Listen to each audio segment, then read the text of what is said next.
Hey, yo, it's me, Pops Van Marmalade, and you're watching the Comics-Related Madness Network. Uh-huh. So come get some. CromCon. CromCon.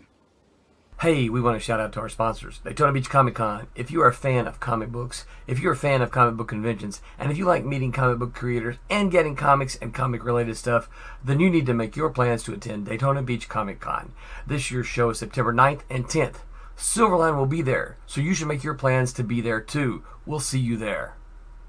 If you like comics and find yourself in the Orlando, Florida area, doesn't everyone come to Orlando at some point in time to see the House of Mouse? But when you're here, you need to make it a point to visit Coliseum of Comics, especially the one on East Colonial Drive. They carry Silverline comics, even a limited edition Coliseum of Comics version of our comics. So, when you go, be sure to ask for Silverline Comics and tell them we sent you.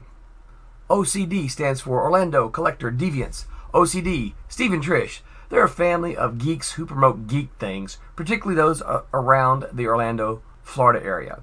They're big supporters of Silverline, and we think you should be supporters of theirs too. Go give them some love. If you are an independent comic book maker and you need to get your independent comics made, you need to look no further than Kablam Digital Printing. They print our books, and they do a bang-up job. They're not only trusted by Silverline, but many, many independent comic book makers. Head on over to kablam.com and see for yourself just how easy it is to have your comic printed by them. And tell them Silverline sent you.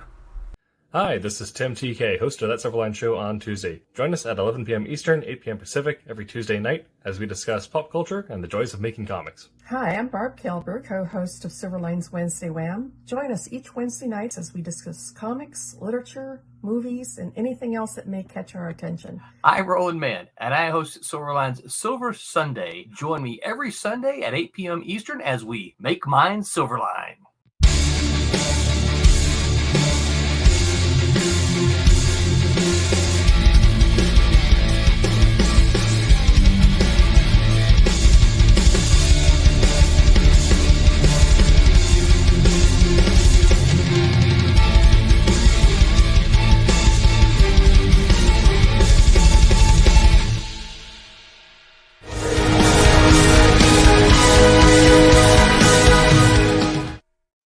Hello, internets. Welcome back to That Show on Tuesday. I'm your host, Tim TK, joined as always by Jose Fuentes. Hello. And a special guest tonight, Barb Kaalberg. Hello. And we will have David Rios joining us shortly. But tonight is going to be a special show. We are doing the live launch for Divinity number 4. Barb's comic. Just why she joined us. And I believe that will be going live in half an hour. Eastern, so about, half an hour. So we already have the link at the top of their chat, and when it goes live, we'll post that link again. So make sure to go ahead and get your backing in. Again, this is a Silverline project, so that means that the book is complete. We're not selling you on a pipe dream that comes out down the line. We are just asking you to pre-order a comic. We already have some people in chat tonight. Scott and Rory from Jackson, Mississippi, saying hello. I was going to ask what MS meant. Yeah. Out of me. I've been out of school too long. And we have some screens to share real quick. Before we get too deep into things, though, let's just pull up what that backer page actually looks like. Look at that. I know. Yes. You know whose artwork that is? That is Kevin West's artwork. Actually, let me just grab that right here. This is his cover. That is right killer. Here. That's awesome. This is his cover. He did a cover. He did one of the original Divinity pieces as well. And this will be on sale at during the Kickstarter. What you're seeing there is the covered version. So this is an amazing, amazing piece. And I'm trying to pull up the artwork for that here. And it does also have a foil variant, I believe. It has a what? Foil variant. Oh my. That's the Yeah. first I have actually seen that. That's pretty. I like that. That's real nice. That rocks. And that's going to be exclusively available during the pre-order period. So if you want it, you have to get it now. Yes. I absolutely adore his work. It's just kick-ass beautiful. When you're done sharing a screen, I've got a large screen of that too. There it is. Yeah, right there. Yeah. That's one of the covers that we have available. And this is the inked version right here that I just showed you, which will be for sale. Another cover, Martin Mertonen did his very first ever cover, and that's this one here. And I decided just to keep it kind of old school simple. I just threw 2 colors in there and let it go, because I like the simplicity of it. It's something different, something eye-catching and different. And for those of you watching, you might recognize that name. Martin is also the one who did colors on Wolf Hunter. That's right. And some guy I don't really know did this cover here. Who would that be? Never met him. Never met him. His name is Jose, somebody or other. I don't know. Right? He's all right. Did the third cover for this. Yes, I am up late, and I'm already yawning, and it's hot and humid here in Wisconsin. Well. Oh, you got that one? I got the pencils for it, yeah. Nice. Sweet. Yep. Yes. They're getting ready to be sent to Roland. Is that going to be on the Kickstarter? Yes, it is. Yay. That's awesome. I do have the Flickr. I'll pull up later to show you some of the artwork that is for sale. I actually already am one step ahead of you on that. Okay, good. You got my link. I was going to show you. Hey. Yay. I'm going to show you a few sneak peeks of some of the artwork in there, just snippets that will just get you curious about what's going on. I don't know if you guys are up to date on what happened at issue number 3. Hi, David. Hello.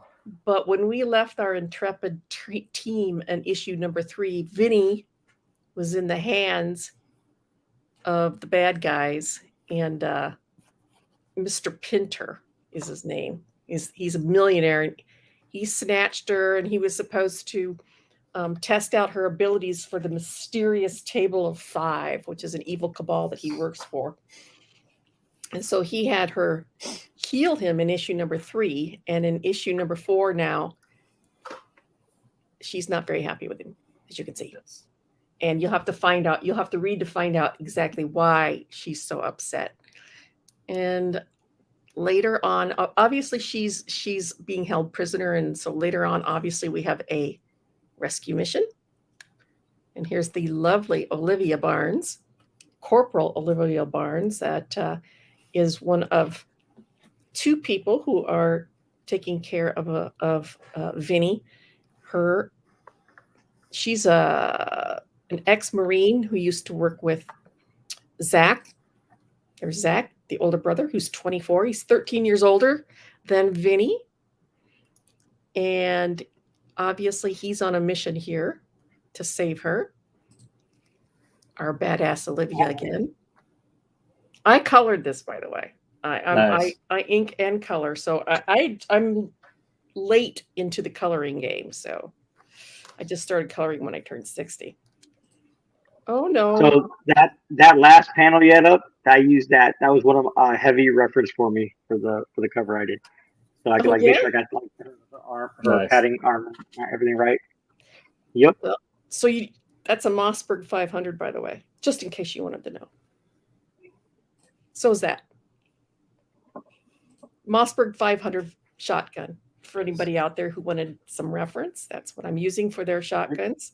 Mm-hmm. It's And a classic breaching shotgun. yes, yes, You'd it use that is. over Nelly. Yep. I like to know what firearms I'm putting in my books. My dad is a collector, so I've been raised around firearms my entire life. Yep. Something really cool is happening here. Yeah. But you guys will have to read the book. My pencilers for this issue were the Kennedy brothers. Pat and Tim Kennedy. They are of Archie fame. They worked for Archie for years and years.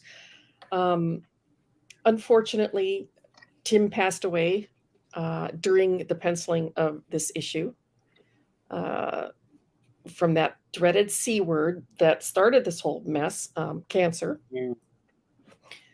So it just seems like this project just got that thing going. It came about because my brother had cancer, and unfortunately, Tim passed away from cancer while doing this. So this issue is dedicated to him and Roland's father, who also passed away from cancer. Oh, what can I say? It's depressing, but yeah, I mean, it is interesting how poetic projects work out like that sometimes, though. It is. The entire book, the entire series came about. I haven't talked about this on the Tuesday night stream. I have, I think, on the Sunday and the Wednesday night stream. And it came about because my brother contracted cancer. And I realized that one of my moral failings was that I would have done literally anything to find a cure for him. And I asked myself, how far would you really go? And I would have gone all the way. I would have done anything to have found a cure. And I was sleeping one night and I had this dream where Divinity came to me, fully realized where she could heal. But the moral dilemma then again became who would want to get a hold of her powers and use it for their own gain. And I would have been right there. I would have been right there with Pinter, grabbing her up. So it's a book about morals. It's a book about family. Their parents are killed, and Zach, who had his heart set on a career in the Marines, is given a hardship discharge, much to his bitter disappointment, and has to come back and take care of a half sister he really doesn't really know. So the books are also a journey on these two becoming a family with. And Olivia joins them, and trying to make everything work while on the run. And we will run across, it'll be a road story, a road trip, kind of like Firestarter meets The Fugitive.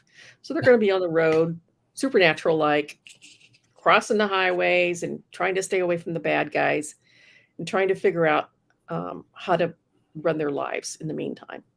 Yeah, I have read through the entire 1 through 4, the first volume, as it were, and there's definitely not to give anything away, but it definitely looks like we're setting up for much more in the future. So, do you have an idea of how much you have planned for Divinity, or you have still workshopping that? 5 is penciled. I'm inking it right now. 6 is at the pencilers. He's just started on it this week. 7. I'm working on the writing on that. I took over all the writing and scripting duties as of number 5. R.A. Jones, absolutely fantastic, wonderful writer and good friend. He helped me script the first 4 issues until I could stand on my own 2 feet script-wise. Yeah. I've always been able to write, but scripting is a different animal. Yes. Completely different animal. So until I got my feet under me on that, he helped me out. So as of issue 5, I took over all of the writing duties myself. And I have 7 is got a rough outline. 8 is an idea. And I have 9, 10, 11, 12 sketched out. Well, outlined. So, okay. Yeah. And each story arc is going to be, 4-issue arc. And we'll wrap up sort of, but we'll have an overarching theme, so that we just go on to the next town down the road, wherever. The next series starts with number 5. It'll be taking place in Georgia, so we're going to be leaving our area here. We're in a number 4, and I think it's in New York state, and then we're going to be heading to South Carolina and then Georgia. So we're working our way to the south. Very cool. They're going to pick up a really cool car like an Impala or a Mustang or something.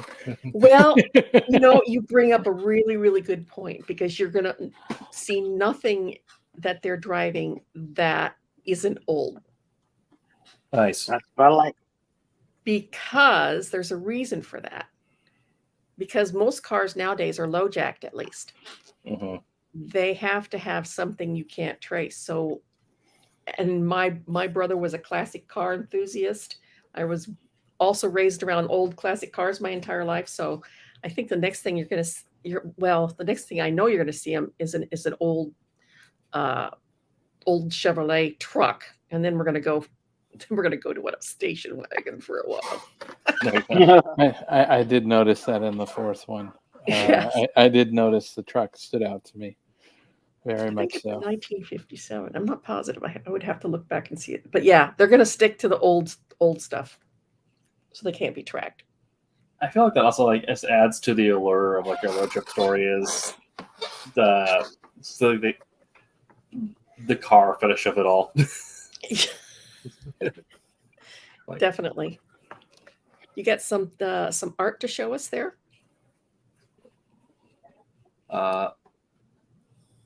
We have some art. Let's see.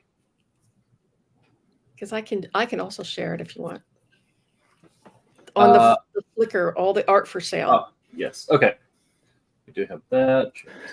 I thought you were asking Jose if he had some art to show.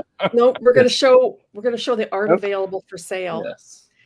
The inked pages, I believe, are going for $75 a piece, which is an absolutely fantastic deal. Yeah. Penciled pages will be going for $50 again a piece. Again, a steal. This is ink pages from issue number 1. Yeah, this is issue number 1. Pencils from Alex Sarabia. Absolutely fantastic penciler. I love his stuff. I was sad that he couldn't do the issue number 4, but he had a commitment that he couldn't get out of. So that's where Tim and Pat stepped up. And then I have a new penciler. His name he goes by Tesco 13, taking over as of issue number 5. And I'm really liking his stuff. Nice. More pencils from issue 1. I started working all digitally as of issue number 2 or 3. I can't remember. So these are the last of my physical pages. Again, very awesome pages from Alex. These are all for sale. This guy right here will pop up at the bottom of this panel here, bottom right-hand panel. This guy will pop up later in a couple of issues. Okay. He's a slimy little dude, a little weasel. I was about to say he reminds me of someone I know named Robbie, but Yes.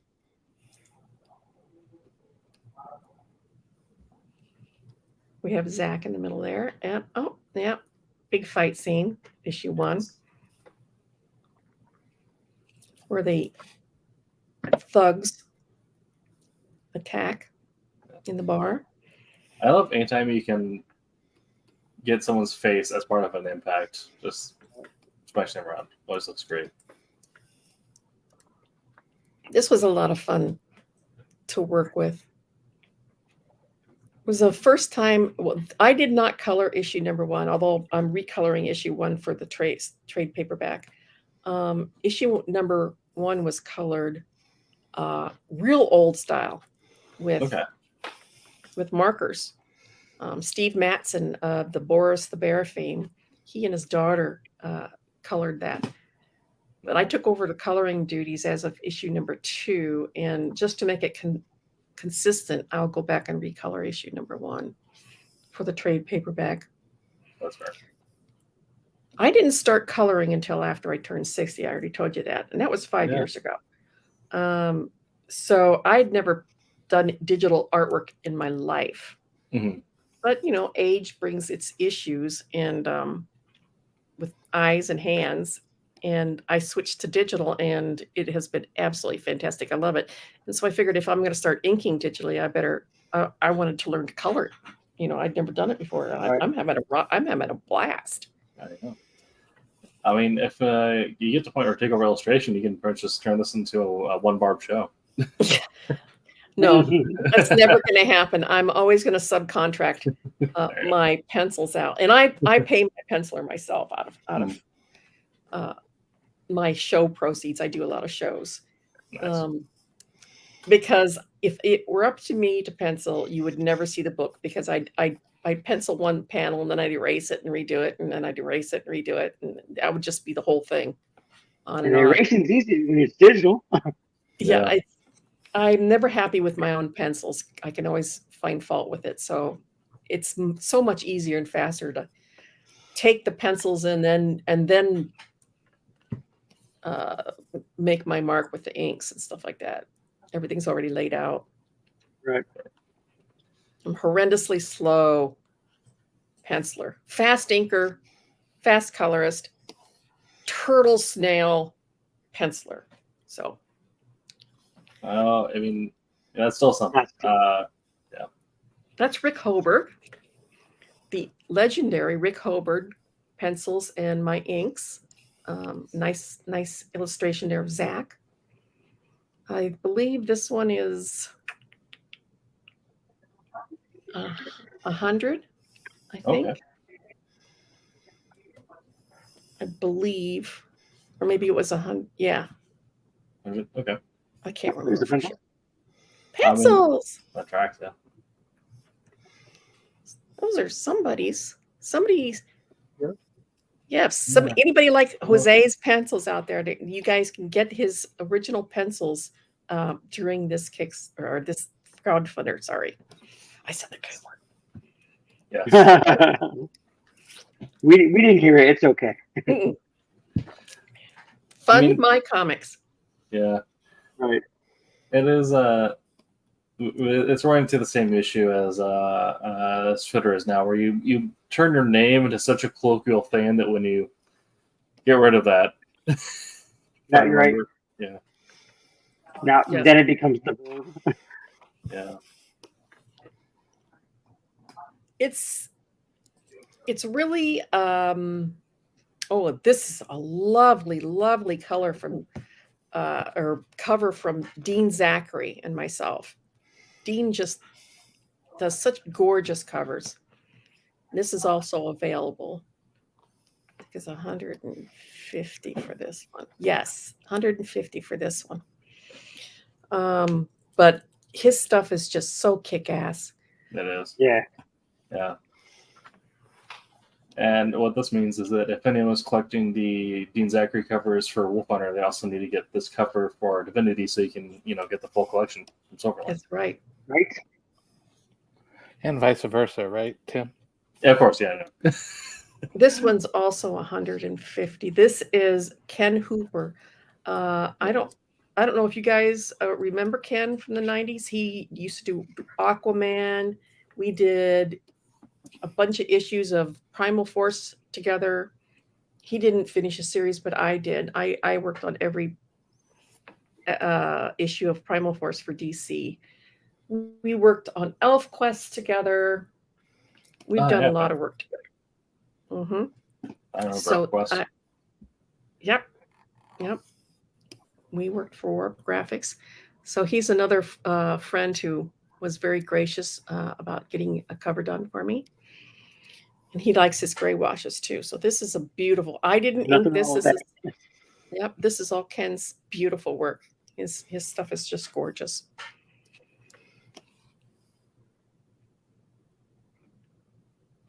And back to Kevin West. The original piece that he did for Divinity, I bought back for my own crowdfunding campaign.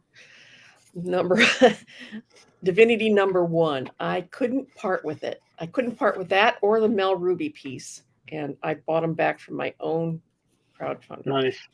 I know. Yeah. That's sad, but they're up on my wall now here on my studio because I love them so much. I couldn't part with them. Yeah. We wouldn't be making the stuff if we didn't like it. Yeah. Right. Yeah. I am biased, and I like the cover I did, but man, the expressions on this one are so great. I love this one so much. Yeah.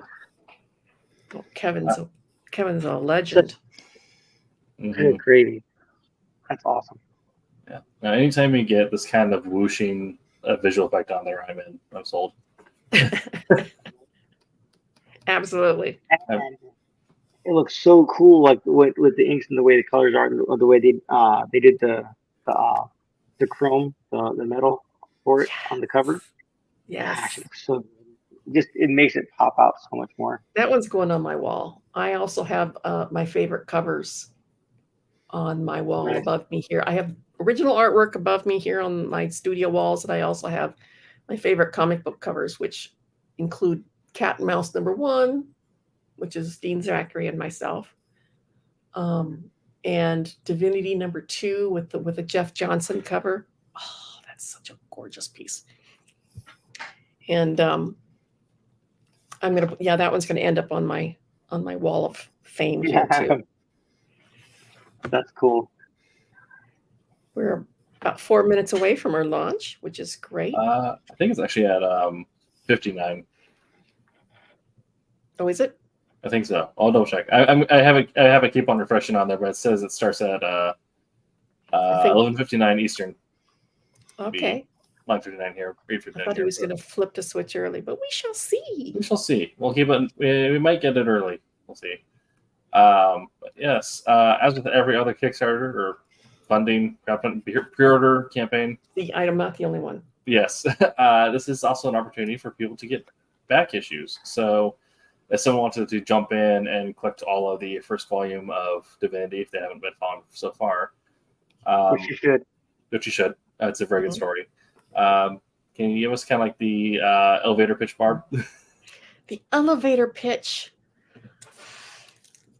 Divinity Gray's parents are killed under mysterious circumstances, and her older brother, Zach, 24-year-old brother from the Marines, is sent home on a hardship discharge to take care of a younger sister he barely knows. He starts getting suspicious about how his parents were killed, and when he finds his sister in the backyard healing a dog, he discovers that she has this gift of healing. And soon after that, bad guys break in and they have to go on the run because he realizes that there are evil forces after her.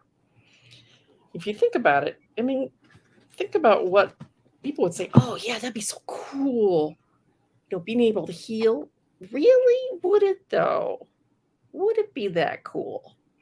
Think about it. If people knew what you could do, you wouldn't even be able to walk out your front door. Sure wouldn't. You'd be bombarded and mobbed the second you walked out the door. And if you didn't help people, then they get pissed off at you. Yeah. Yeah. So it's actually a two-bladed sword. Yeah. It seems like it would be a real gift, but actually it's a real curse. Yeah. It seemed rather timely. I know it wasn't. I don't think it was intentional because I know how long you've been working on this. But with the last couple of years, with the rise of these multimillionaires and their blood boys. Yeah. That's weird. But I definitely, kind of the immediate case in point of why this could get someone targeted. What's funny is that I designed a character that's going to show up in issue #5. I designed him a long time ago. His name is Deacon, and he's a double amputee, and he's a computer hacker, a computer whiz. And then all of a sudden, here on this TV show, Tracker pops up this double amputee hacker, and people are going to say, "Oh, she plagiarized that TV show." No. Right. I had that long before they ever came along. Yeah, I mean that's something I always tell people when we were working in indie comics is, it takes longer than you think. Oh yeah. Yeah. And we did talk to Roland, and we are actually live now. Yay! We're on the board, people. On the board. So I'm going to post that link in the chat again. So if you are hoping to get your pre-order in for Divinity #4, go ahead and follow that link. I'll wait to do mine so I don't put my credit card information in on stream. I think a bad idea. Yeah, let's not do that. I've got my paper and pencil ready, Tim. Go ahead. I don't mind. Cut and paste. Cut and paste. Yeah. Well, what the fantastic thing about indie comics these days is that you can tell stories like this, and they're fresh and new. I think. Hi, y'all Hey, up so Tommy. late? It's a Floramonte flyby. Yes, it's also it's only 8:30 for David and me, Tommy. So it's prime hours. We're showing off your foil cover, which was just kick ass. Bad printing, everyone. Yeah. Oh my God, that's so gorgeous. I hadn't seen it until you just showed me tonight. That's so pretty. Right. Yep. That's definitely getting framed. Look at Thomas Palm. Yeah. Definitely getting framed. I mean, as it should. Yeah. Yeah. Have you gone through and gotten any of your own books graded yet? I have not. You know what? And this is sad. This is extremely sad. I've been in comics for over 35 years, and I've never, ever had a comic graded. Yeah. Just wasn't that important to me. Yeah. I like to read my comics. Right. So there's not a single one of my comics that are going to be. I had a friend who's a writer and does his own book, and he got a book that I worked on for him. He got it graded. He sent me a copy of it as a gift. I should probably do something like that with a few of my covers, especially since I want to pass them down. Mm-hmm. I mean, I have to preserve it. Yeah, I mean, we've talked about this before, but everyone enjoys comics in their own way. For some people, they like collecting grades. For other people, they are fine just having the catalog. I've never been a big fan of the grading. I think it just drives them up. I mean, if you're a collector, that's fine. I've never been a collector. I've never had any point where I just wanted to turn around and resell something. So I want to be able to read it. I want to be able to look at it, hold it in my hands, and not pay somebody to it years later. Not pay somebody a bunch of money to put it in a piece of plastic that I can't touch it. So what's really bizarre is going to some of these auction sites and finding your old artwork and what they're selling for now. It's like, oh my God. I sold that for $200 and they're selling it for $2,500. Yeah. Jesus. Yeah. Well, I went there recently I was just looking up something on Comics Find because I wanted to show someone a reference. And I pulled up Wolf Runner #1, and I found that someone had apparently resold the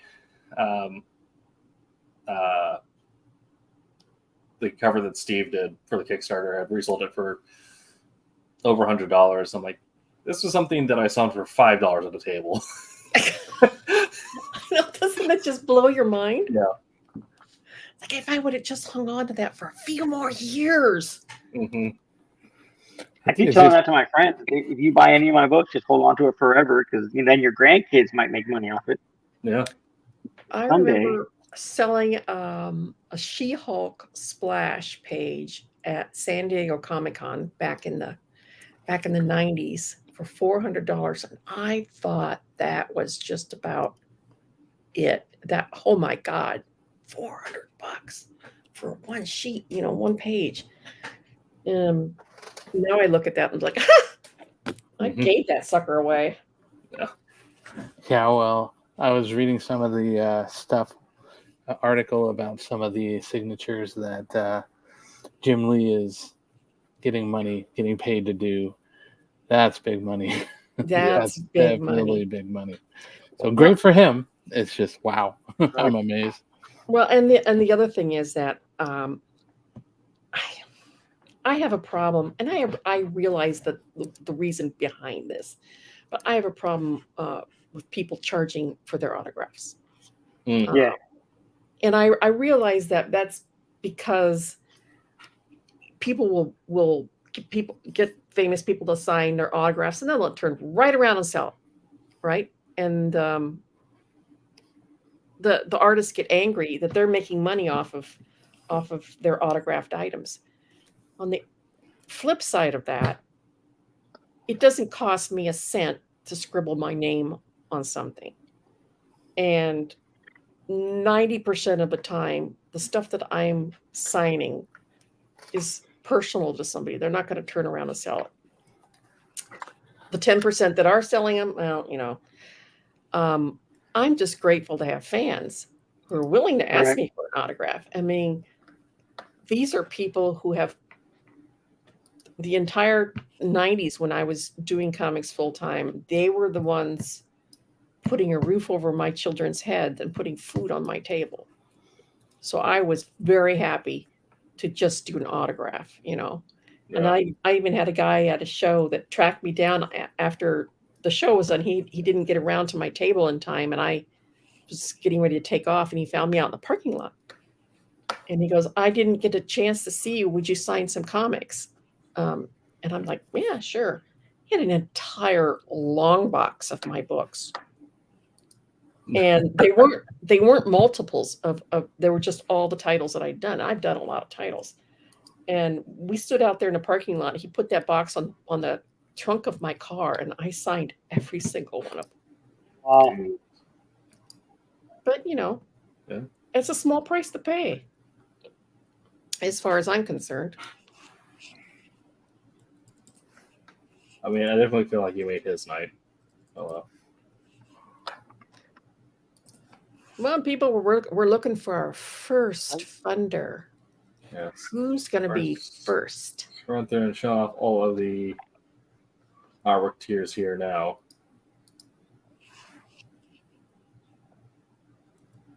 What are you working on these days, Tim? I know one of the things you're working on. Yes. We got Wolf Hunter 2 and 3 are both in various stages of production. I think 2 is going through letters now. 3 is going through pencils. We do have a book, which I believe it has been announced, as we do have artwork you can show for it, which is Silverline presents Bram Stoker's Dracula. Oh, we can say it now? I believe so. I mean, Roland said to wait till we got artwork, and we got pencils from Rob. So, and inks from some gal I never heard of. Inks from someone, I heard they also have a book that's currently available for pre-order. Yes, I have. I just got page 10, I believe, from Rob that I have to pencil yet, or maybe it's 11. I can't remember. Or I have to ink it. Yeah, that one's a lot of fun too. Yeah, it is. Yeah, I'm really enjoying writing that, and I like that we'll get into our additional stuff. So you can get an add-on, get a one Silverline backer issue. We should probably look at doing this one with your pre-order of Divinity. Yes, that was a lot of fun. It's interesting writing that one as a direct adaptation of the Bram Stoker story, and not necessarily doing the universal retelling or any of the more theatrical releases of Dracula, because they always make some very drastic changes. But we're staying true to the original. Yes, and the original itself, like it's not a jet setting; it's a train and boat setting, cross-continental adventure. So that's true. Still lots of action, lots of mystery, and more. I think some some elements of Silverline taking our first steps into elements that might be considered body horror, because there's a lot of that in the book. Yes. How about you, Jose? What are you working on? I just, like, within the last few weeks, finished inks for Cat and Mouse Vipers #1, Ooh. and finishing up. Well, not finishing up, but I'm working on inks for the first half of Obsoletes #3, and then I'll be penciling the rest of the book. Well, you have a full plate. Yeah, I'm trying to keep busy. How about you, David?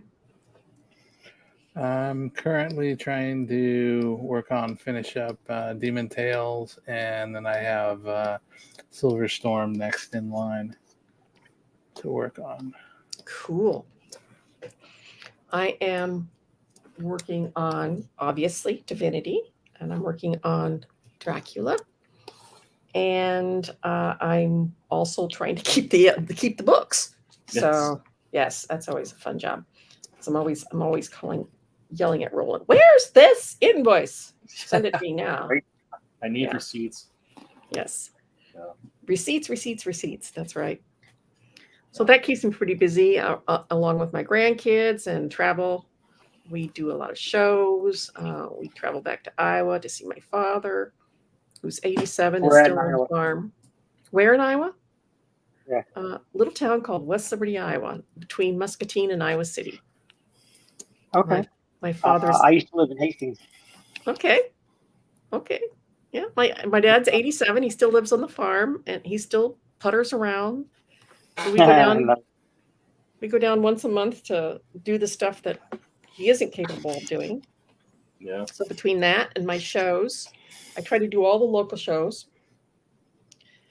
That keeps me busy. Right. Yeah. My daughter still lives in Omaha, but my ex-wife and her family are basically from Hastings, and that's where we live. And my daughter still makes the trip from Omaha to Hastings to visit Grandma and Grandpa to check on them, make sure they're okay. Yep. Iowa's a nice place. I was born and raised there, and I really, really, really miss the country. I'm a farm girl. But Wisconsin has no gravel roads. So I would find it very, very difficult to actually leave Wisconsin at this point in time, because I really don't like gravel roads. I was raised on gravel roads, and I didn't know any different, learned how to ride a bike on a gravel road. But once I moved to Wisconsin, I'm like, wow, they don't have any gravel. Everything's paved. Even the little back roads are paved. My car's going to love this. So, yeah. I'm spoiled now. What's the next show you have coming up that people can catch you at? I'm going to be in Cedar Falls on the last weekend of the month, the 28th, I believe it is, 27th or 28th. Last weekend of July, I will be in Cedar Falls, Iowa. Okay. And then after that one will be in September, I'll be in Dubuque. Okay. And then in November, I will be here in Madison, only 8 minutes away. My favorite show. Yes. Because I can sleep in my own bed. Yeah. Can't really fight that. Do you find yourself mostly sticking to the smaller local shows, or do you still make time for the big ones? Nope, I have given up on the big shows. They're too far. They're too expensive. They're And a lot. Yeah. San Diego, I used to go every single year. I did it like for 14 years, all through the late 80s, all through the 90s, and the early 2000s, and then I stopped going. And then I went back in 2014, and I was in culture shock because there was wall-to-wall people. It was like you couldn't even move. Mm-hmm. You couldn't find anybody. It was just overwhelming. And I said I'd never go back again. And then, of course, that was a lie, because the 25th anniversary of Malibu Comics came around, and they wanted me to be there. So I went out about 4 years later after that and did it again. But now I say no, I'll never, unless they fly me out there, I will never go out there again because it's just too much. I know. Well, I'd rather be a big fish in a small pond. Let's put it that way. that's fair. Yeah, easier to make a table. But just gotta wait for someone to option the first volume of Divinity and get your creator ticket funded out for you by the con. Yep. And it's always a possibility. This is like tailor made for TV, but I didn't do it for TV. I did it for myself. But if anybody's out there listening, yes, this is a tailor made book for TV. Yeah, I mean, even reading it, you can definitely get a lot of elements of your classic 80s pulp in there. Like there's a lot of elements of A-Team, or even now some Stranger Things elements in there as well. Which I just come off binge watching like 14 seasons of Supernatural, so that was probably flavored heavily, salted throughout. God, that's a great show. The one thing I enjoy. Go ahead. That's one show I haven't ever seen. Oh, I'm missing something good. It's great. I've heard that. I really have. It's 15 seasons long. Yeah. It's one of those things that we kind of pepper throughout the year, and then when it comes to October, we binge watch as much as we can. Let's see. I've got a binge watch coming up at the end of this week because hubby and my daughter for Father's Day bought my husband tickets to the Indiana Fever to go watch Caitlin Clark play in Indianapolis. Okay. Caitlin Clark is an Iowa girl, and of course, so we're huge into watching her. So they're going to take off this weekend and go watch her, and I'm going to binge watch all the Lord of the Rings movies again. Nice. Yes. Eat all the foods that I like, but Dick doesn't, and I never get. And binge watch Lord of the Rings. It sounds like a perfect weekend. There you go. All right, we are still waiting for our first first pre-order. We have been live for about 17 minutes, and the show for tonight we're going on until about usual time 9:20, 9:30 Eastern Pacific time. Eastern time, Eastern time zone isn't real. The campaign itself is going on until the end of the month, July 31st. So, actually, it's going into August. It's going to go for 4 weeks. Okay. August 7th, I believe. Okay. All right. Yeah. So Brawl will get us updated then. But looking for. He's going to update that. Looking for $1,500 of our goal, and with how things have been done so far on Fun My Comic, we've been hitting our goals and exceeded them pretty easily. So, but if you're wanting to get in on any of these limited time selections, any of these one-of-one art pieces, make sure to do so early on. Yeah. The Kevin West. Yeah. The first Divinity Kickstarter that we had, the original art just flew out of there. It was really amazing. So don't delay, because some of this artwork, Clark is tearing it up on. Oh yes.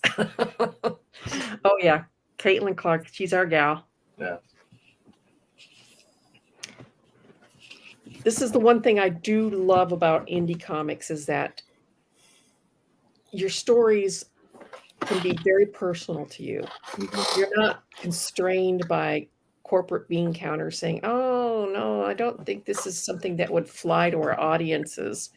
Or, oh, no, this is not politically correct. Or, oh, no, it's got too much blood in it. We can't have that. In indie comics, you are writing for yourself. Mm-hmm. You're doing the books for yourself, and you're hoping that people like what you're doing as well as you do. You're getting fresher, more innovative stories.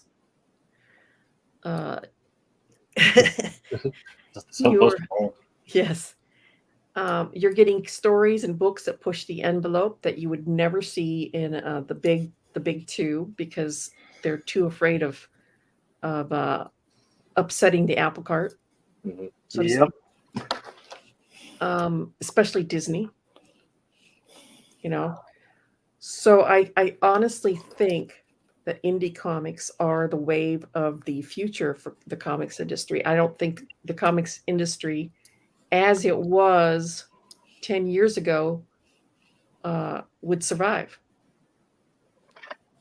I think the status quo is teetering on its last legs, and I think indie comics is just the thing that we need to keep our industry alive. Yes. I mean, it's in the conversations that I have or that I follow, like everyone of course mentions like the Marvel and DC runs, because there's, at this point it's just the name recognition, but you don't really get like as deep down nitty gritty conversations or deep passion like you have with comics, indie comics, that there is enough grit in a single volume or a single issue to really like tear into. It's not just setting up the next big crossover event. Yes. Oh, and I mean, I still collect Marvel and DC. Right. I do, because I have characters that I love. So it's not so much that I don't like Marvel and DC. I wouldn't buy their product if I didn't like them. I think I collect fewer and fewer books all the time. I think I'm down to one Marvel and one DC book. Yeah. And because they're becoming redundant. Yeah. How many times are they going to restart or reboot the same comic? We were talking about this right before we came on the air, is that I collect Iron Man. I'm a Tony Stark fan. Oh boy, am I a Tony Stark fan. They canceled it. They canceled Iron Man.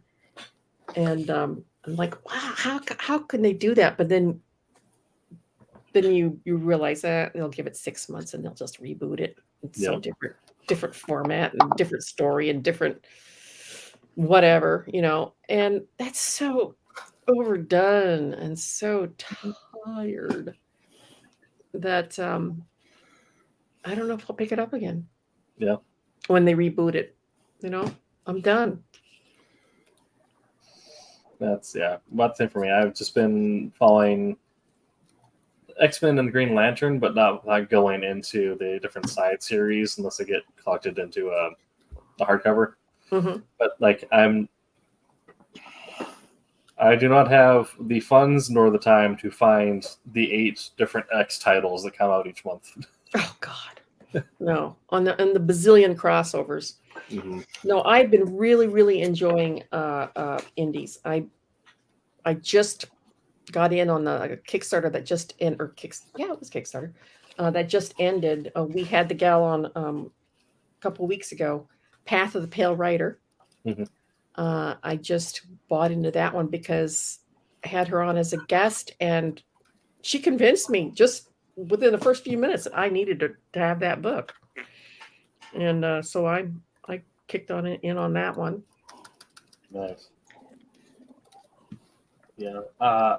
There's been a few different ones that I've been following, but it feels weird calling this indie, even though their creation process very much is. But I've been following the Comixology Originals. It feels weird calling them an indie because it's published through Amazon, and Amazon is the definition of mega corporation. Mm-hmm. But it's done the same way of like an image, right? It's essentially the creatives have to submit their completed book to get published through Amazon. And Amazon decides, like, all right, we'll run it. Mm-hmm. So there's no real editorial pushback on them. Nope.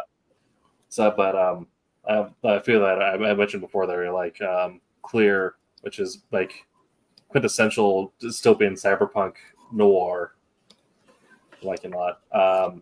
And a newer one that came out called Barnstormers, which if you like Wolf Hunter, you like Barnstormers. It's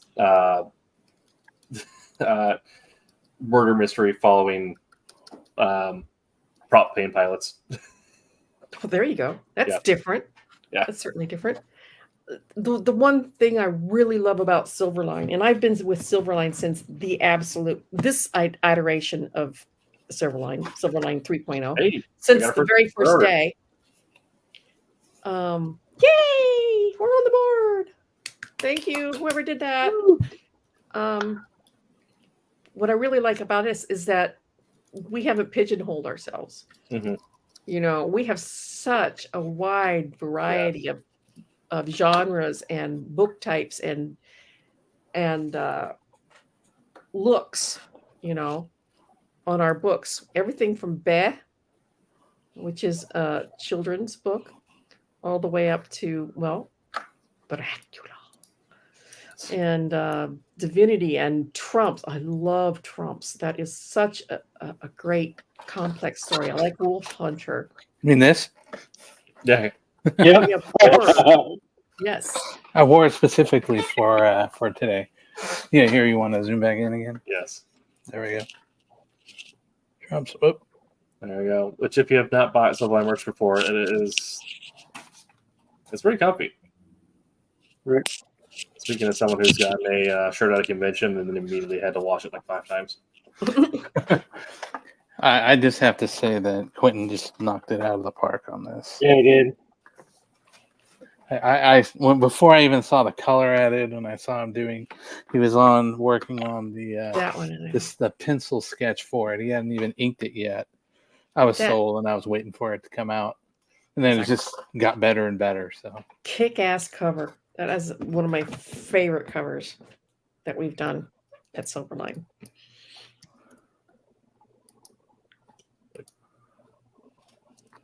Hello. Anybody out there?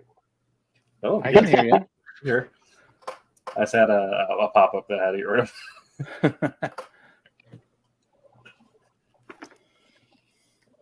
Were you battling the bots, Tim? Is that what it was? Battling the bots. Yes. Battling the different add-ons I have, because this is also one of my work devices, so I have all these different tools for editing and proofing tied into my web browser. Sometimes up into those unfortunate times. Y'all are making me blush. Well, you should. Yeah, I'm just glad to be the Nepo baby of Silverline. There you go. Brown nosed Roland enough in class that he reached out to me after I graduated. Yeah. People always ask me all the time, it's like, what school did you go to learn about comics? I'm like, what? School? Landon's drugstore. Yeah. Self-taught. Back when I started, there was only Kubert School was just getting off the ground. Mm-hmm. And there weren't any colleges that taught comics. Now several of them do. Yeah. So, I mean, even like several community colleges will at least offer like a course on comics, or at least comics as literature. Yes. Yes. Or how to write script writing. Script writing is popular classes. Tim was a rock star in class. Oh, now who's brown nosing? Exactly. Yeah, you don't have to brown nose Tim, boss. You don't have to. Flattery will get you everywhere. Yeah.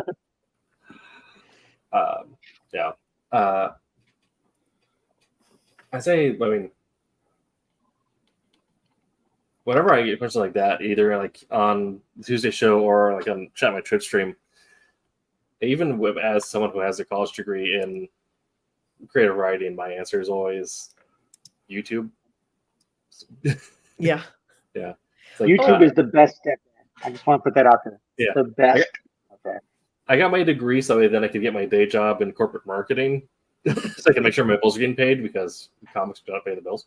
But if you want to just make comics, then you don't necessarily want to have a day job that involves some sort of copywriting. YouTube. Comics supported me very nicely all through the 90s, and when the industry kind of fell apart in 2000, 2001, Yeah. I went back to my Muggle job, which was accounting, which is why I ended up being the accountant for Silverline. Yes. But I still did comics on the side, and then when I retired, I went back to it full time. But you're right; it's very hard to make a living at that these days. But I'm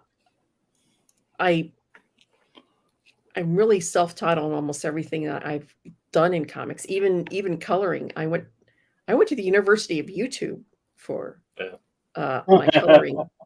I bet you never heard it called that. You haven't? Oh, I call it that all the time. I've never heard it called that. That's cool. Yep. Like I tell people when they ask me like, oh, how do you do this? How do you do that? Like I will give you as much information. Like I love talking about my process. I love talking about the decisions I made in said process. But your best bet is to go to YouTube, or if you want to learn to use a specific program, it does cost money, but Linda is an amazing like website to like if you want to pay the money to learn how to do new programs. Yeah. Linda? Yeah, LYNDA. Yeah, when they went through school, that's how we got a lot of our like professional certificates. Was they're now hosted through Linda. Although now Skillshare is starting to provide certificates as well. So if you want something, you can provide to recruiters. So I've never actually done Skillshare. I've heard it. I've heard about it. I think There's so many tutorials on YouTube. Even when I was in accounting, and they'd upgrade the spreadsheet software, and they'd add new functions to it. Like, I got to go look that up on YouTube. And I'd sit there and I'd watch it on YouTube and learn all my new stuff there. You know, there's tutorials for everything. You know. Yeah, I know LinkedIn acquired them to do their own catalog. So I've also been recommending people, if you have a LinkedIn, you also have LinkedIn. If you have LinkedIn, you also have a bunch of professional courses you can use. That's cool. Well, folks, it is way past my bedtime. I'm an old person. I'm 2 hours past my bedtime. Oh, no. Oh, we're just getting started here. We still normally have a half an hour. Oh, you guys go for an hour and a half? We usually go for an hour and a half, yeah. But, so we'll see if we can't get another backer or two in before we call it quits for the night. I guess we should have got some old Wednesday Wham stuff to react to in the background, because that was for those of you who are long time Silverline heads, as Barb mentioned, being here since the beginning of the relaunch. Barb and I used to be on a show together with Sid and then later Scott. Yes. Yeah. So if you can't sleep and want some watching in bed on your phone, you can find. And I will be hosting tomorrow night's podcast, Wednesday Wham. I usually do Wednesday Whams, the Wednesday show, and but we decided to kickstart the Kickstarter. I'm sorry. We decided to launch. Kickstart the crowdfund. Yeah. We decided to launch it. We were supposed to launch it yesterday, and we decided to do it today so we could do it on a podcast. And I was supposed to have Derek Robertson on tomorrow night, one of the co-creators of The Boys. Yes. Nice. On Amazon. Yeah, he's one of my old pencilers. So I was supposed to have him on, and he had to cancel and reschedule. He's going to come do it on the 31st instead. So tomorrow night, we're going to have one of my famous round robins. If you guys want to join us, anybody out there in podcast land want to join us tomorrow night? Our round robins, I hold one every few months, and they are hilarious. I ask wonderful questions like who would win, Tony Stark or Batman? What's your favorite Silverline character? What makes a sandwich? Is a hot dog a sandwich or not? And one of the ones that's a constant debate. That's just ongoing. So yes. And I ask all the controversial questions. So tune in tomorrow night to hear me ask things like, if you have to pick one, which would you rather be in a room with, a camel spider or a boa constrictor? So Nice. questions like that, the big deep things, And what's interesting is you always have Rob Davis come up and give you a history of, the Duke of Sandwich and all this stuff. Yes. The Duke of Sandwich. That's right. He did that, didn't he? Yep. Yeah, Well, I did. We went off on a tangent on that sandwich thing for like half an hour. And here we spent half an hour arguing about what constituted a sandwich. It's not arguing. It's just a friendly debate. Well, That's what made it so fun. Well, David, you hadn't joined yet, but before the show, we had brought something that I thought Jose was going to break up the trunk with. And it had, following similar logic, we could say that a fajita is a bread bowl. You better watch yourself, sir. A fajita is a Red Bull? As a bread bowl. Oh, bread bread bowl. bowl. Yeah, I thought he was going to come through the screen. Yes, we get very passionate about our sandwiches. Right?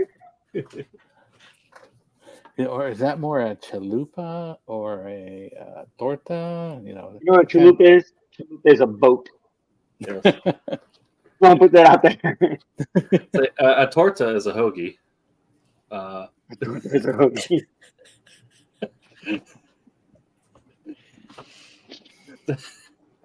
Del Taco is going to pull back their sponsorship of Silverline. I know, right? Are they sponsoring us, or are we sponsoring them? Hey, that's the big You're trying. It's just the perpetual moonlit dance back and forth to keep our legal teams at bay. Right? There you go. Okay. I'm going to go in and do a live Del Taco stream on Silverline Tuesday show because they're supposed to be open up soon. I'd love to do it. We're going to get everyone in one room. Do like a podcast trauma convention, but do it from the Del Taco that we get lunch at outside. Right. Yeah. You got to convince somebody to dress up as Dan. Dan from Del Taco. Yes. Oh, why don't you just have a cooking demonstration on one of the podcasts and show us what makes a real taco or fajita? I mean, not sour cream. I said it. Yes. Oh, that's crazy. The whole cheese and sour cream thing is very not authentic. Yeah. Nope. It's funny. My wife took when she was in Fort Myers. She took a few friends to a taco truck, and they ordered taco. And then my wife ordered hers, got to the side, and then her friends started ordering. Can I get this, but only on the side, and this on the side? And like, we don't have that. Like, we don't do sour cream. Like, how do you not have sour cream? And my wife's over here like, it's not like that. Sour cream isn't. First time I ever had real authentic Mexican food was in San Diego one year at San Diego Comic-Con, and it was the dead dog party afterwards, invitation only, at a Mexican restaurant, and it was the buffet. They had a catered buffet bar, and it was all, honest to God, I had never tasted anything like it. For one thing, it was very spicy, which I'm a Midwesterner, so that was like shocking to my system. It was excellent, but oh my God, it made me so thirsty. So I'm chugging down these margaritas right and left, which also didn't stint on the tequila. Mm-hmm.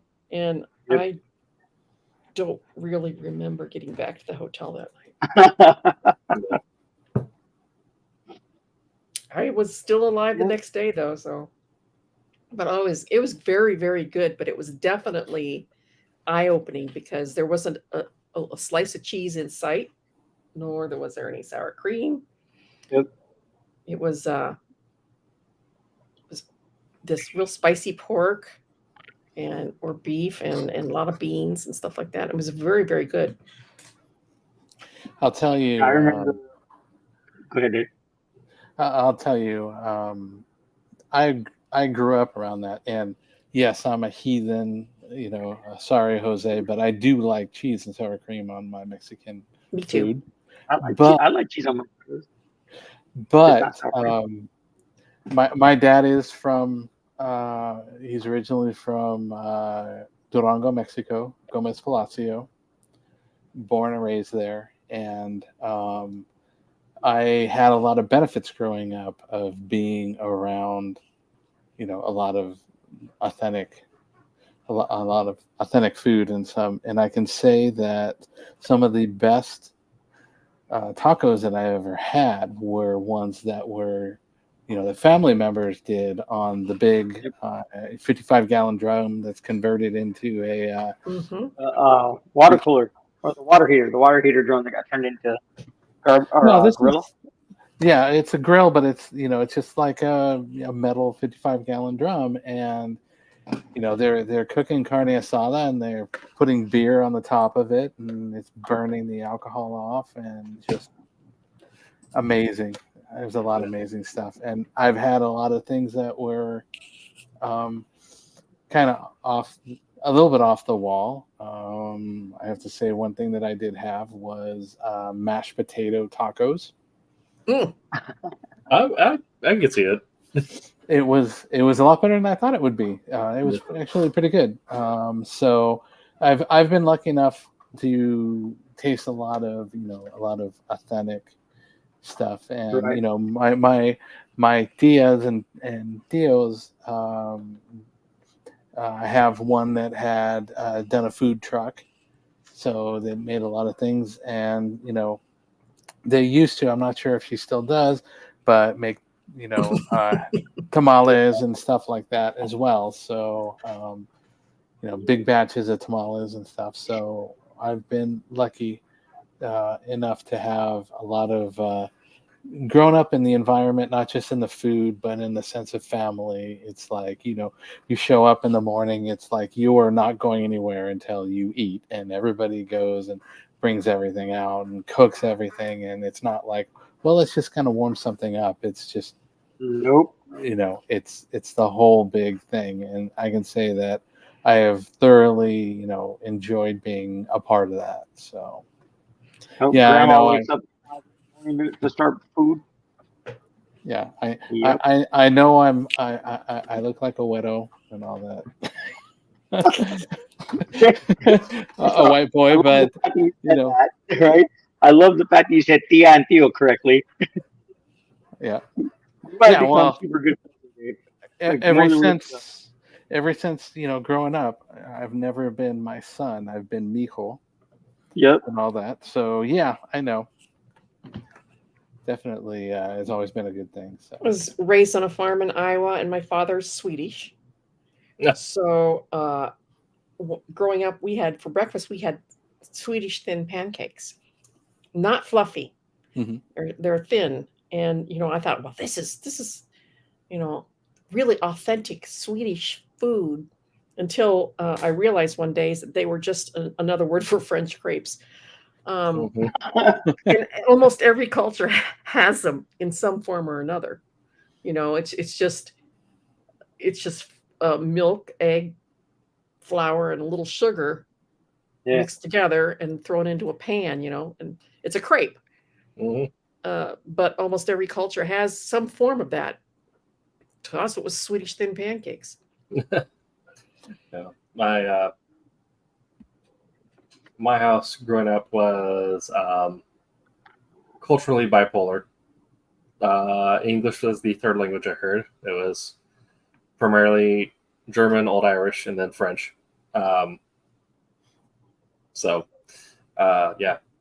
Crepes were constant, as well as different types of ways of processing deer meat. Meat and potatoes. We're a farm family, so we raised all of our own food. People now, it's very trendy. It's very trendy to do homesteading and be a trad wife and and do everything from scratch and make your bread from scratch and have a little homestead where hobby farm stuff like that. That was the way I was raised, not because it was trendy, because that's the way we survived. You know, we had an acre that was a vegetable garden, another acre that was just sweet corn, and we had our own beef and pork, that we butchered our own, and my grandmother had all the eggs and the chickens and stuff like that. So that wasn't trendy. That's how we lived. Yeah. Now you're trying to seek modernity. Right. Lots of meat and potatoes. We slaughtered our first chicken with the kids a few years back when we first moved back from Pennsylvania. The first time they ever saw it. Like everything from killing it to defeathering it. So now there's two favored ways to behead a chicken. One is on the chopping block with an axe. It's the way that we did it, and another was you take it by the neck and you whirl it around. Yeah, and that's gross. That's what my grandma used to do. Just behead the damn thing and then let the headless body run after the kids. That's half the fun. Okay, so we actually cut off the bottom end of a milk curtain and stuck his head through there so that it actually kept his head out and away and everything. I'm sure our listeners are going, you guys are grossing me out. Well, then your chickens came from somewhere. Yeah, they got to come from somewhere. Your boneless, skinless chickens came somewhere. Yeah, it comes from the grocery store. What are you talking about? Right. That was watching Bambi and then going out and seeing my grandfather just bleeding a stag. Thick German accent. What are you doing? Go back inside. We'd have every once in a while we'd have a hog roast. So we'd have to slaughter the hog and bleed it out. And the chicken's neck just stretched to stretch. Well, we had a stump. We had a stump that we would drag. We specifically had. Yeah, we did too. Yeah, we specifically kept this stump for killing the chickens, and we had a hatchet. We'd chop the head off, and then the body would drop down on the ground, and it would start running around. There's a reason that there's a saying, running around like a chicken with their head cut off, because they actually do. The brains are so tiny. Their brains are so tiny, it takes them a while to figure out they're dead. So right. They run after, and the kids run screaming. Oh my God, it's so fun. That happened to my wife when she was little. And she didn't realize that it was going to come after her, and it came after her specifically. At least that's how she felt, Yep. Absolutely. Those were the good old days. Right. Yeah. Killed your own food. Well, we didn't hunt though. We just I was gonna say the only thing I didn't really like was hunting. I went once with my uncle, and I thought it was gonna be cool, and then he missed and got the doe through the face, and so he had to go there and handle it. Yeah. In front of me, so I'm like, I don't want to come out here anymore. Yeah. No, that's the when you think you hit the heart, but instead you just pierce the lungs, so you just have to listen to a death rattle as you get closer. Yep. Yeah. Wonderful subject we're talking about tonight. We talk about everything. No, it scarred me at first. I was, the entire Darwin Simon family was interesting, but they're Bavarian, so they had that very, they picked up English very fluently, but still had kept a strong accent to it. And I have a core memory burned in of the first time having German chocolate cake, and then my grandmother was like, "Oh yeah, made with real Germans." Like, where's Pop Pop? Wow. That's awesome. I'm like 3, I don't understand. That's like my father telling me that we had a dead man buried in front of the barn. Yeah. A dead man in farming terms is an anchor. It's a ground anchor.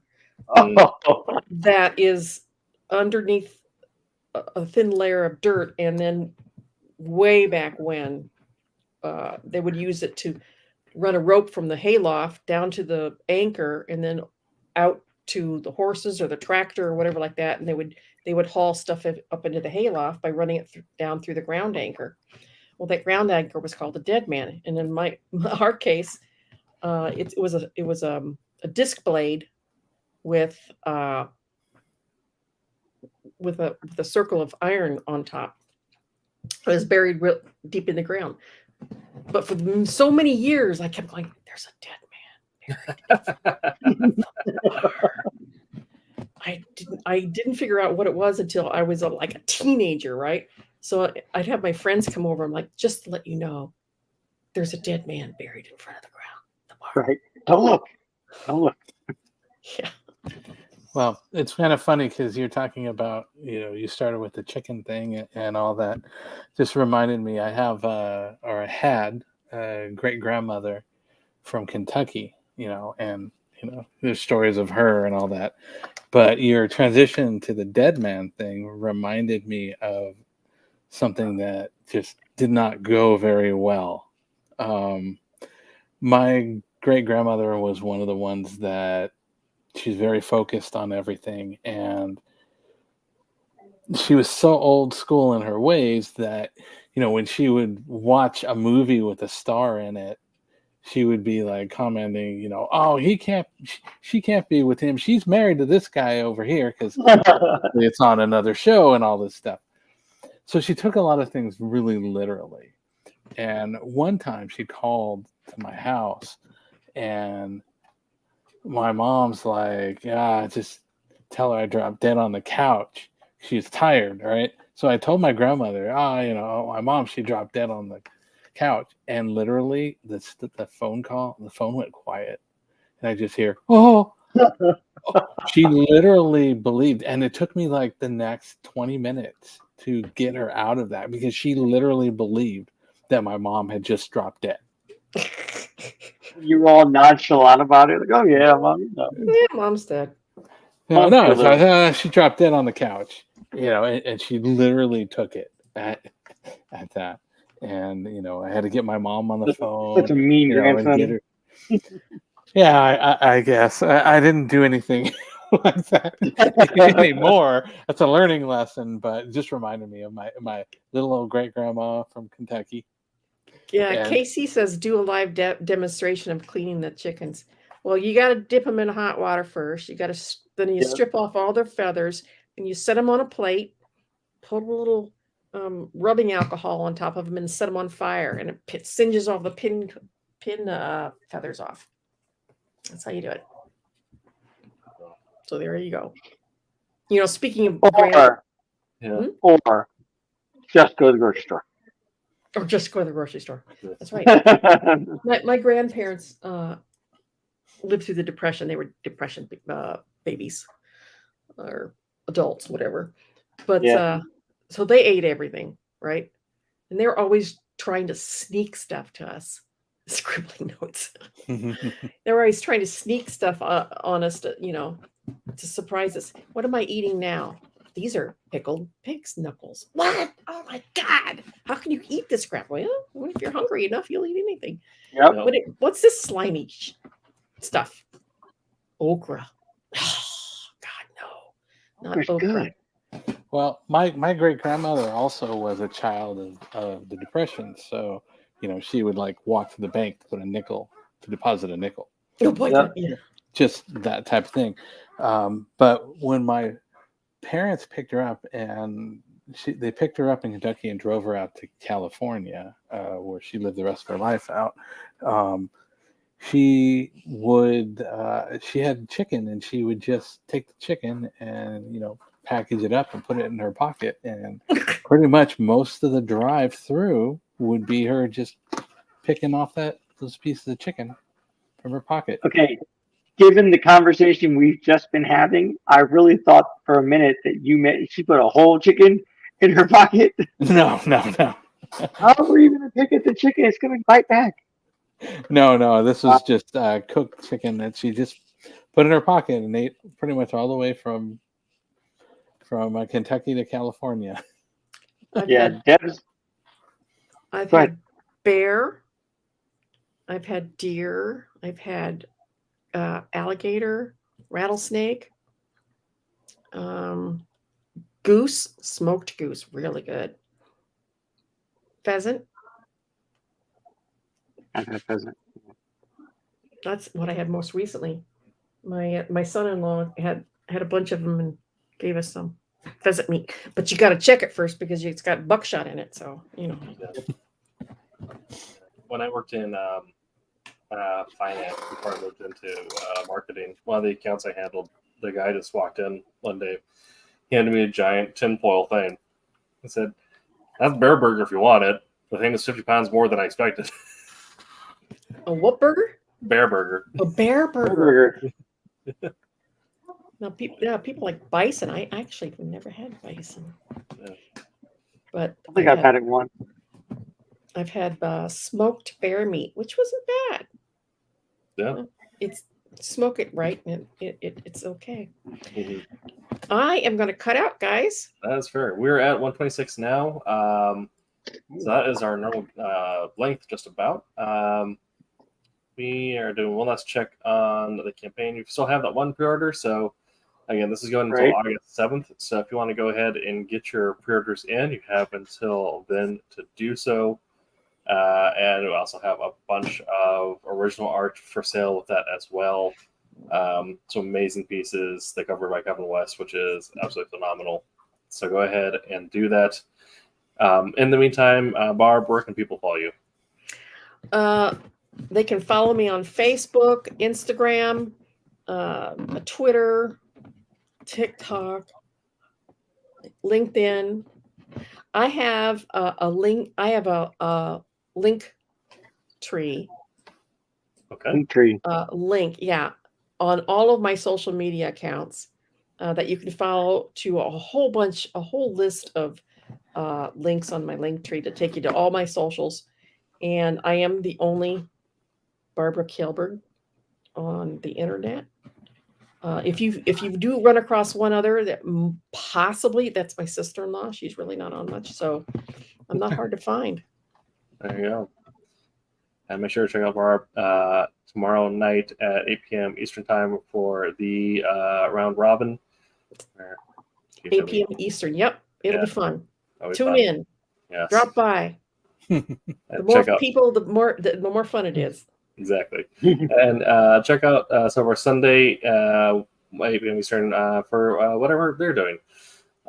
We'll be back same time, same channel next week, where we'll be talking about how you can go about making a war comic. So talking about the literary and artistic considerations you have to make when dealing with the subject matter of war. So we hope you have. Cool. As a military mom, I find that interesting. Thanks for jumping on, Barb, and wish the best of success with your. It should take off tomorrow. It's a little odd hours. It's a little late at night for most people. Yes. But you've got your hand in so many different aspects of it. It's definitely a your creation. So you have some great people working with you. But wish you the best and direct everybody to go over there and check it out. Pick up some good stuff. Thank you for having me, and everybody. Make mine Silverline. Yes, make mine Silverline. Hey, I'm G-Rod. Make mine Silverline. You heard me.